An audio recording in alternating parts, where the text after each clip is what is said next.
கதையை பற்றி ப்ரொடியூசர் மட்டும் தான் பேசுவார்னு சொல்லி அவர் வந்து புளூட்டோனியம் அப்புறம் எல்லாம் சொல்லி யுரேனியம் புளூட்டோனியம் எங்கே இருக்குது 1965 கதையை ஆரம்பித்து 70 வந்து முடிச்சு வச்சுருக்காங்க. பப்ளிஷ் பண்ணி அமெரிக்காவில் வந்து பப்ளிஷ் பண்ண அந்த பேப்பரை மனு பார்த்தாரு. அது உண்மை, சிஐஏ இந்தியா இன்டெலிஜென்ஸ்னு சொல்லி நாளைக்கு பத்திரிகையாளர்கள் இப்படி ஒன்று இருக்கா, அப்போ இந்தியாவும் அமெரிக்காவும் சரி பண்ணிட்டாங்களான்னு கேட்குற அளவுக்கு ஒரு பிரமாதமான நியூஸை கொடுத்த உங்கள் அனைவருக்கும் என்னுடைய வாழ்த்துக்கள். நம்மளுக்கே தெரியாமல் இந்த மாதிரி விஷயம் நடந்திருக்கு. ஏன்னா we are also involve, part of the crime மாதிரி ஆகிடக்கூடாது. நாளைக்கு எனக்கு தெரிஞ்சு தான் நினச்சிங்களா தெரியாமல் தான் நினச்சிங்களா இந்த மாதிரி ஒன்று நடந்திருக்கேன். நியூக்ளியர் டிவைஸ் பண்ணுறதுக்கான புளூட்டோனியமே காணாமல் போயிருக்குன்றாங்க. இவ்வளோ வருஷமாக காணா போனால் எங்கே போச்சு அப்படின்னு வந்து குரல் கொடுக்கும் அளவிற்கு நீங்கள் எல்லாம் பிரமாதமாக சொல்லிட்டீங்க. இருந்தாலும் இதில் ஒரு very big experience and jokes aside ரொம்ப ரொம்ப சந்தோஷம்.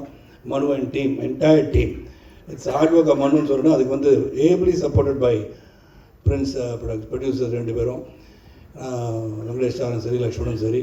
அவங்க வந்து போட்டி அடுத்த படத்தில் வந்து ஹீரோலாம் தேவையான இப்போ அட்வர்டைஸ்மெண்ட் தான் பார்த்தீங்கன்னா ஆர்டிஸ்ட்லாம் நடிக்கிறதில்ல, ஆனால் அந்த ஓனர்ஸே நடிக்கிறாங்க. அந்த மாதிரி இப்போ அடுத்தது பார்த்தீங்கன்னா தயாரிப்பாளர்லாம் நடிக்கிறதுக்கு ரெடி ஆகிட்டாங்க. ஸோ அவர் பார்த்தாலே கொஞ்சம் பொறாமையாக இருக்குது. ஏன்னா அவரும் பாடியெல்லாம் பில்ட் பண்ணிக்கிட்டு ட்ரிம் ஆகிட்டார். கௌதம், ஆர்யா இதை வாட்ச் பண்ணுங்கள். அவரை அடுத்த படத்தை கமிட் பண்ணி வச்சுக்கிட்டு அப்புறம் நீங்கள் படிங்க சார்னு சொல்லிடலாம். இது ஒரு பெரிய எஃபர்ட். மிஸ்டர் எக்ஸை பொறுத்த வரைக்கும் very big effort and thank you Manu for giving me the opportunity. ஏன்னா மனு வந்து அந்த கதையை சொல்லும் போது இன்ட்ரெஸ்டிங்காக இருந்துச்சு. இது ஒரு பெரிய ஸ்கேலான படம் தான் உண்மையிலே, இது லார்ஜ் ஸ்கேல் மூவி. அதை வந்து ப்ரொடியூசர்ஸ்லாம் வந்து கதையை கேட்டு இதை ஒத்துக்கிட்டேன்னு சொன்னாங்கன்னா அவர் சொன்ன மாதிரி there is something in it, sacrifices of உளவுத்துறை பற்றி, the intelligence people, the how they work hard. ஏன்னா அவங்க வந்து வெளியே தெரியாத கதாநாயகர்கள். அந்த வெளியே தெரியாத கதாநாயகர்கள் இந்த படத்து மூலம் எப்படி அவங்க வந்து மெனக்கடுறாங்க என்பதை சுட்டி காட்டுகிற ஒரு படம். நிச்சயமாக எல்லாருமே இங்கே ஆக்ஷன் ஹீரோஸ் தான். அந்த ஸ்டேஜில் சில்வா மாஸ்டர் சொல்லவே வேண்டாம், எல்லாரையும் ஹார்ட் ஒர்க் பண்ண வச்சுருக்காரு. அவர் வந்து என்ன ஒரு சிங்கிள் ஷாட்டை பற்றி பேசிகிட்டு இருக்காங்க, அது எப்படி வெட்டி வச்சுருக்காருன்னு தெரியாது. பிரசன்னா சார் தனியாக கேட்டுறேன் நான். ஏன்னா சிங்கிள் ஷாட் நல்லா பிரமாதமாக இருந்தது. ஆனால் படத்துக்கு வந்து லென்த்து கொஞ்சம் அதிகமாக இருக்குன்னு கட் பண்ணிடுவாங்கன்னு நினைக்கிறேன். அதெல்லாம் நடக்கும், அது வந்து சந்தோஷம் தான். What ever happens with the good. இந்த படத்தை வந்து நிச்சயம் ஒரு ஆக்ஷன் ஃபிலிம் மட்டும் இல்லை, எல்லோரும் ஆக்ஷன் ஃபிலிம் அப்படின்னு சண்டை படத்தை எடுத்து விட்டாருன்னு சொல்லிடாதீங்க. there's a lot of emotions in the entire film which cannot be said now, it will be a spoiler. அந்த இமோஷன் வந்து என்னன்றது படத்தை பார்க்கும்போது இந்த டீப் ரிலேஷன்ஷிப் எமோஷன்ஸ் இதெல்லாம் இன்வால்வ் இந்த படத்தில். அந்த இமோஷன் எப்படி இருக்குது, ஹூ இஸ் ஃபைட்டிங் ஹூம். ஏன்னா இங்கே சொல்லும்போது கௌதம் கார்த்திக் வில்லன் சொல்லிட்டாங்க, அவர் ஹீரோ இல்லை மேடம் வேண்டாம் கதை சொல்ல வேண்டாம்.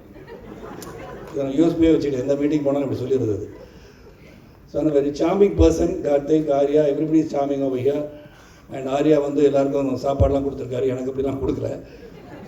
ஸ்வீட் வாங்க முடியாங்க, எப்படி ஸ்வீட்டாக இருக்கான்னு தெரியாது எனக்கு, ஏன்னா ஸ்வீட் பாயாக இருக்கலாம் எனக்கு தெரியல. But is working out really hard. Karthik Gautham கூட ஒர்க் பண்ணும்போது அவங்க அப்பா கூட ஒர்க் பண்ண மாதிரி எனக்கு ஒரு feeling. Some of the reaction that Gautham gives I will think of Karthik. ஏன்னா அப்பாவோட ஞாபகம் எனக்கு உடனே வந்து because is such a close buddy of mind. ஸோ இந்த படம் வெற்றி பெறுவதற்கு உங்களுடைய சப்போர்ட் தேவை. அண்ட் பிரகாஷ் வந்து நீங்கள் தூங்காமல் பார்த்தது இந்த படத்தோட வெற்றி. எனக்கு கவிதாலும் அங்கே உட்காந்துருக்கீங்க எதுக்குன்னு தெரில, என்னோட சகோதர சகோதரிகளும் எங்கெங்கேயோ உட்காந்துருக்காங்க. ஸோ எல்லோரும் வந்து இந்த படத்தை வந்து சிறப்பாக திரைப்படத்தை வந்து தியேட்டரில் போய் பார்க்குற ஒரு அனுபவத்தை நீங்கள் பெறுவீர்கள். உண்மை இதில் வந்து ஆக்ஷன் மட்டும் இல்லை, emotion is there and production value. And Manu dedicated person. Manu வந்து ரொம்ப சாஃப்டாக தெரிவார், அப்படி தான் தெரிவார், ஒரு சாஃப்ட் இல்லை. அவர் சத்தம் போட்டுலாம் பார்த்தீங்கன்னா இந்த தியேட்டரையே தாங்காது. அதெல்லாம் பார்த்துட்டேன் நான். ஏன்னா சீன் மனு டென்ஸ் பர்சன், அதாவது ஒர்க்கில் அந்த மாதிரி பண்ணி எல்லாரையும் மெனக்கடை வச்சு எல்லாரையும் ஒர்க் பண்ண வச்சு எவ்ரி நியூஆன்ஸஸ் அந்த ஃபிலிம் அது வெரி கிளியர்லி சிசில்டு பை ஹிம்னு சொல்லலாம். அந்த அளவுக்கு எல்லாரையுமே வந்து சிறப்பாக. அது மட்டும் இல்லை, இங்கே எல்லாரும் பேரையும் சொல்லணும்.